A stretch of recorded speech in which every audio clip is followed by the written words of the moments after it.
Welcome to Abbott Nutrition. It's like a dream come true.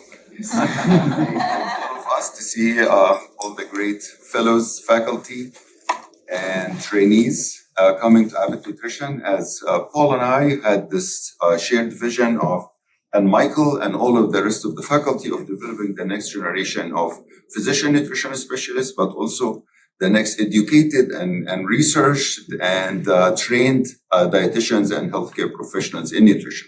And the Duke Nutrition Fellowship is a breakthrough. The Clinical Nutrition Fellowship led by Dr. Wischmeyer and the faculty is a breakthrough. The new taxonomy of physician nutrition specialists is a breakthrough led by Dr. Michael Rothkopf, and he's going to talk about this. So we're making inroads into making nutrition as a medical specialty. And with almost pleasure to have the upcoming president of National Board of Physician Nutrition Specialists, Dr. Ruba Abdelhadi. She's going to start this year also attending. There is a momentum. We talked yesterday to the physician committee, the physician engagement committee chair about this, and she is excited to collaborate with us. So we're building a momentum to develop the next generation of physician nutrition and clinical nutrition leaders around the world. Congratulations, and I will let Dr. Wischmeyer to take it from there.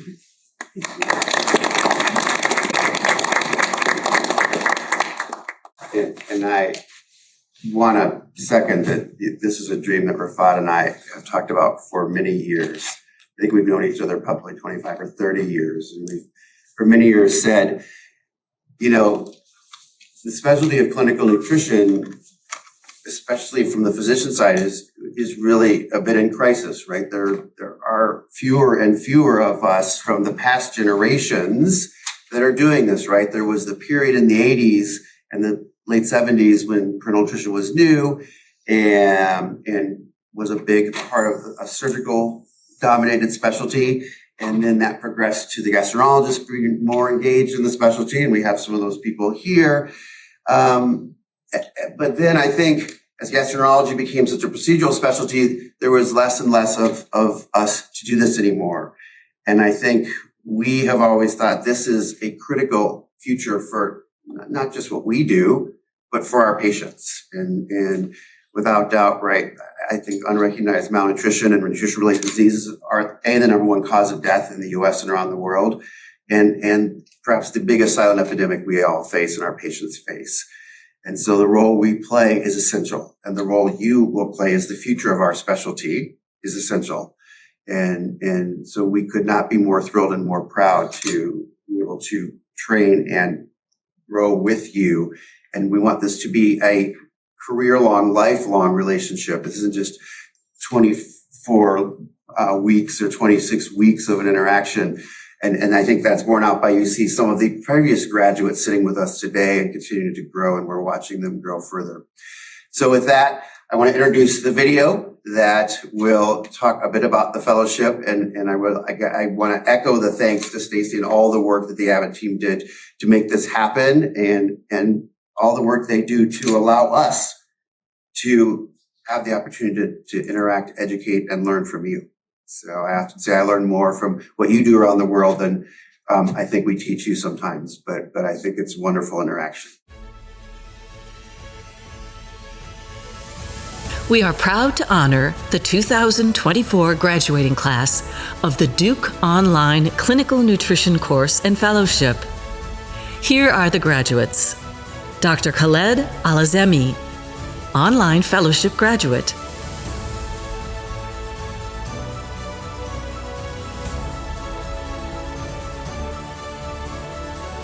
Dr. Eric Yao Fung Chung, Online Fellowship graduate. Joining the Duke's Clinical Nutrition Fellowship allowed me to have more structured and detailed opportunities to have a thorough understanding in the field of clinical nutrition. May I express my heartfelt gratitude to the faculties, to the organizers, and my heartfelt joy with all the graduates of this course. And congratulations once again. Dr. Kayla De La Cruz, Online Fellowship graduate. I'm Dr. Kayla La Cruz from Dominican Republic. Completing the fellowship improvement management and follow-up in patients with obesity, diabetes, and metabolic syndrome, as well as the importance of micronutrients in nutritional therapy. A moment that I will remember was in classes where colleagues from all over the world discussed the importance of raising awareness regarding nutritional therapy in all pathologies, and it is a fight that we must continue through health policies. Dr. David Guillermo Gomez Garnica, online fellowship graduate.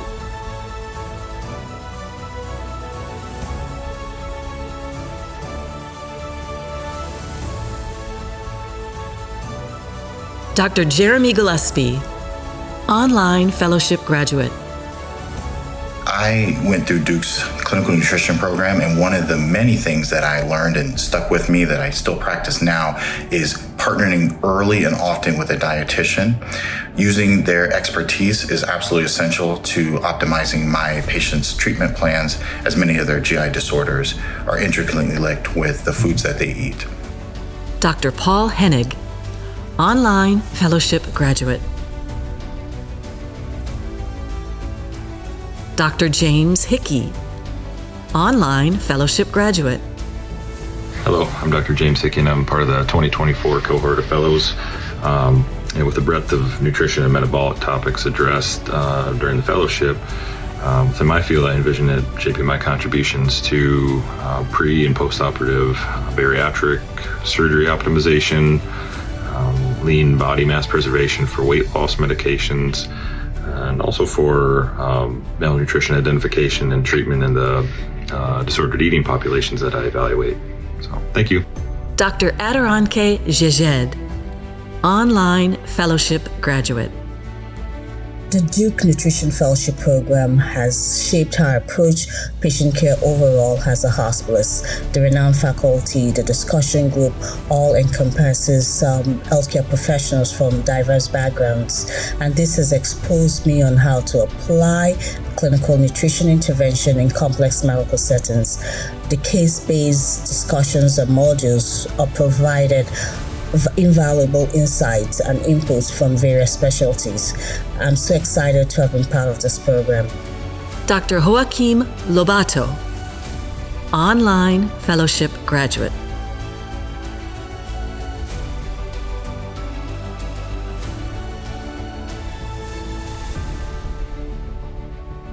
Dr. Paulo Lopez, online fellowship graduate.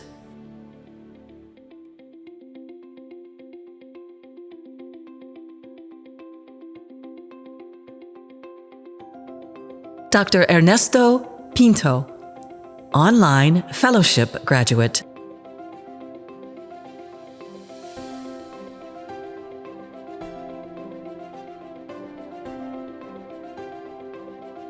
Dr. David Polliner, online fellowship graduate. Dr. Maria Isabel Prieto Rusca, online fellowship graduate. I want to send my greetings and congratulations to all my fellow colleagues. I also want to express my gratitude to our professors, especially Dr. Wischmeyer and Dr. Krishna, for all their support and guidance.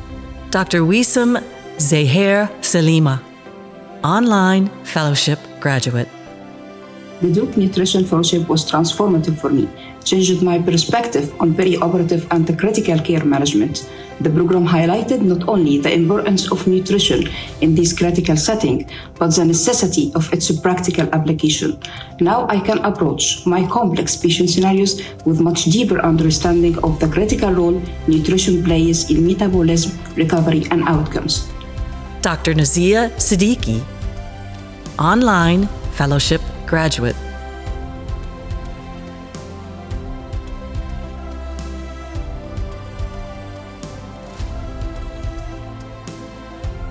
Dr. Jemmy Sutantio, online fellowship graduate.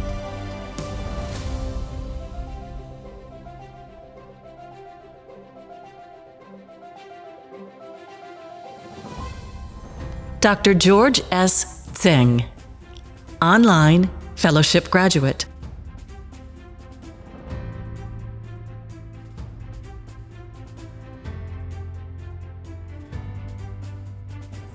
Dr. Joseph R. Wojcinski, online fellowship graduate.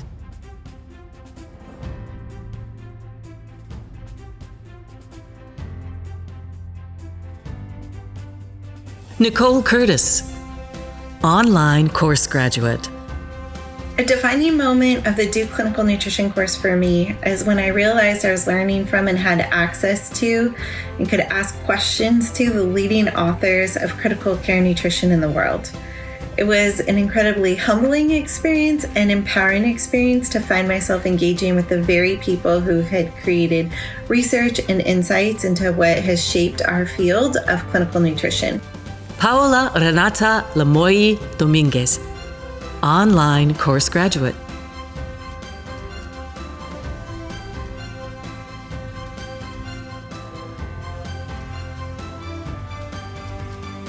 Sarah Griffin, online course graduate.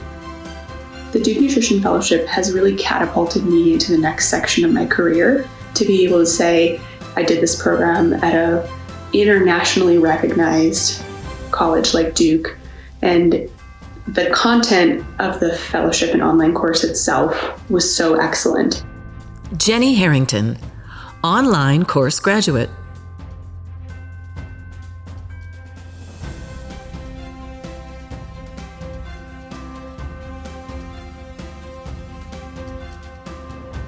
Alyssa King, online course graduate. Rachel Mitchum, online course graduate. Omi Naidu, online course graduate. So the one defining moment for me in the program was the discussion board. And it's through these discussions that you realize no matter where people are situated in the world, whether first world, third world, whether a doctor, whether a dietitian, we all often face the same issues when it comes to the challenges of clinical nutrition with our populations. And it was quite refreshing to see it, but it also then enlightened me in terms of how I was able to grow a better network of other colleagues in other countries that could maybe, instead of reinvent the wheel on my side, learn from what they've done. Sarai Posadas, online course graduate.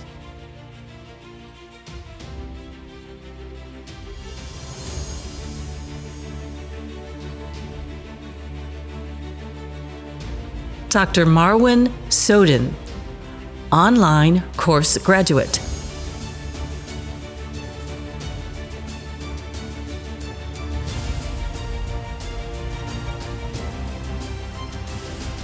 Amy Tung, online course graduate. Congratulations to all our graduates. We can't wait to see you succeed.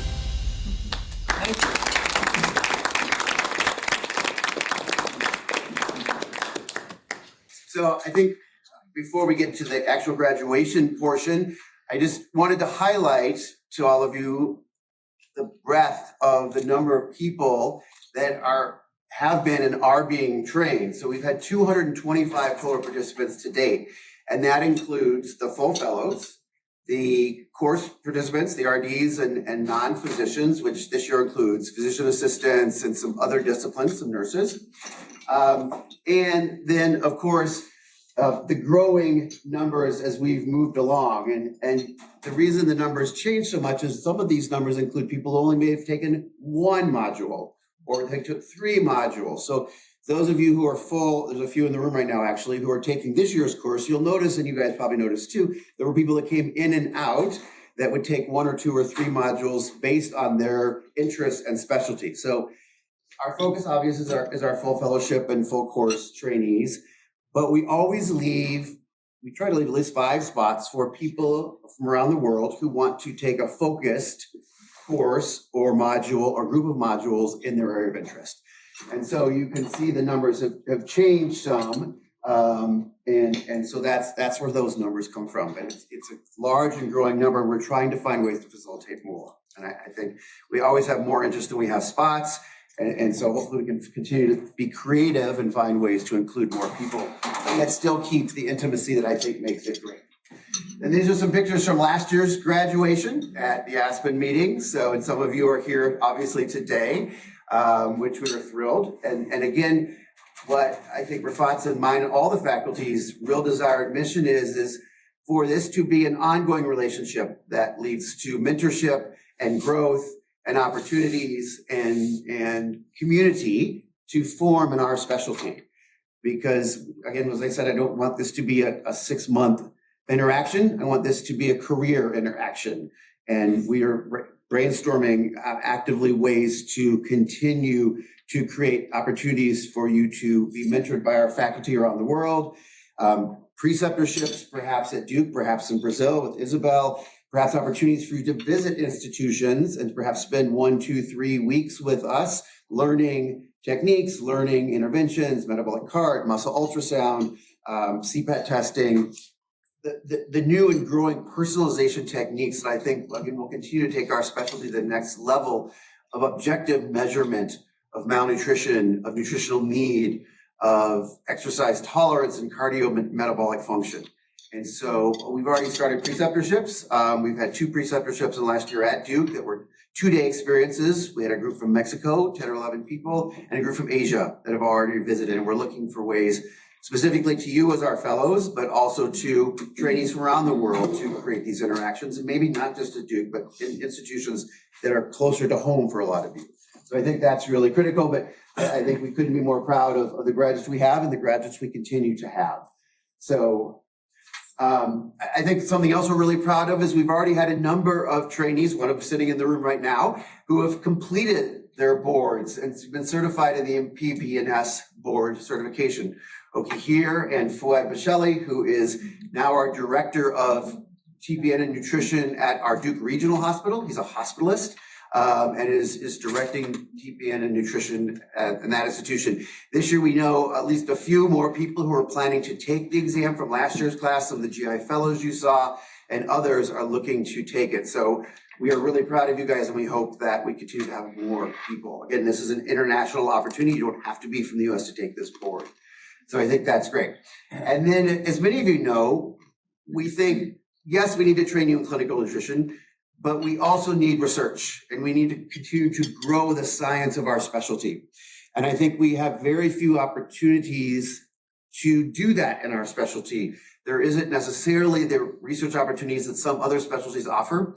And so I think the research track has become something that I think Rafat and I were really thrilled to find out, and we are really honored that Abbott supported this to grow. In our first 2 research track graduates and fellows are Eloisa, sitting here with us today, and Alyssa, who is doing projects. And Eloisa's project is looking at nutrition delivery and outcomes in head trauma and the neurosurgical ICU setting. And Alyssa is looking at, she's, to our knowledge, the first perioperative clinic dietitian who is dedicated to only working in the pre-op clinic. And we're looking at her outcomes and the other RDs who have been in her role in the last few years, versus those that aren't able to see her or choose not to see her. Again, we're trying to motivate more referrals and more opportunities for them to be seen. The other part of this course is there's a research track set of 4 courses taught by experts from around the world, including Suela and Outcomes and others. And so we want to teach techniques, continue to grow the research training opportunities for the fellows. We're looking at the research track applications this year. We have over 20 of them. So there's a huge number to go through this year, and we continue to hope to award, or we will plan soon to award next year's research track fellows. These are the graduates, the locations of the graduates and faculty, and you can see that this is a very diverse and international program, both in who we train and in who is training you. And the faculty are, of course, a diverse mix of MDs and PhDs and RDs from all over the world, representing virtually every continent of the world. And our trainees, our fellows, and our course RDs represent people from all over the world. And this year, in particular, we have an incredible diverse. Even more diversity will show up on the map next year with the 51 people we have this year. Far more of whom are from outside the U.S. actually than inside the U.S., which again, we continue to love that. I think, as you've heard us say, I feel like we learn more about nutrition from the practice all of you have in unique and often challenging settings and how you overcome those than perhaps we teach you. So I think that's one of the joys of being a faculty member, as you heard Michael say, and it's one of my favorite parts. But again, I think this is what our dream was, and we are thrilled. This is exactly what is happening. So this is not just about one country, one continent, one place. This is about the world, because malnutrition threatens everyone. It doesn't matter where you're from. This is our incredible faculty, and this is, I could not be more thrilled. The willingness of some of the elite and senior members of our nutrition community around the world who willingly give up a lot of effort and a lot of time to make this happen. You know, as Rafat and I began to think about who we would pick, I always said I would want to pick the people I wanted to hear lectures from, the people I go to ASPEN and to meetings around the world, and I make sure I attend their lectures. Those are the people I want teaching you. Those are the people I think are the best teachers to inspire you, and because they inspire me. And so I think these are how we pick them. I mean, in this list, right, you have past presidents of societies, you have presidents of current societies, you have editors-in-chief of our journals. It's an unbelievable, it's humbling to me that they were so willing and so committed to our specialty to want to do this. And so this, along with our trainees, this is what makes the fellowship. It's not me, it's not Rafat, it's all of you and all of you as faculty and trainees. And we couldn't be more thrilled. So again, these are our graduates from this year. And so we wish more could be here, which is why I think it was really wonderful that Stacey and the Abbott team put together the video and the opportunities for all of you to see, and we'll share this with them so they can meet each other even more and hear about what each other is doing. And I hope we continue to be able to interact throughout the time that our graduates from this year and all of our years have. And so again, today's attendees that are actually in the room with us, right? We have quite a few faculty members, some of whom weren't actually able to be here, but were at ASPEN and had planned to be here. But again, you can see quite a few people. And then we have some of our past graduates. And then obviously we have some of our graduates from this year, and we will do those now. So I'm going to call the few of you that are here from this year. Keila De La Cruz, if you would come up, we would like to confer you with your diploma. Thank you very much. Congratulations. And Nicole. You would come up, please. Curtis. Who is a regular presenter at ASPEN for many years. We're so proud of you guys. And we look forward to continue great things from you, as we know you are one of the most productive RDs we've ever seen. So you really, we were happy to say that. So we continue to hope more and more of our graduates will be able to attend, and we find more and more ways to interact. And I think the video did such a wonderful job. And so I could again not be more thrilled that we were able to hear and see all of the graduates, and we'll be able to share the events of today with them. So with that, thank you. We've been so honored to celebrate all of you as faculty, as trainees, and as the Abbott team that has made this possible. Because this would not happen without the funding support, enthusiasm, and passion of Rafat and all of the Abbott team, ANHI, and everyone else. This really is a team effort, and nothing would happen without their commitment and support to really making this a possibility for all of us and all of you. So with that, thank you, and again, congratulations to our graduates for this year.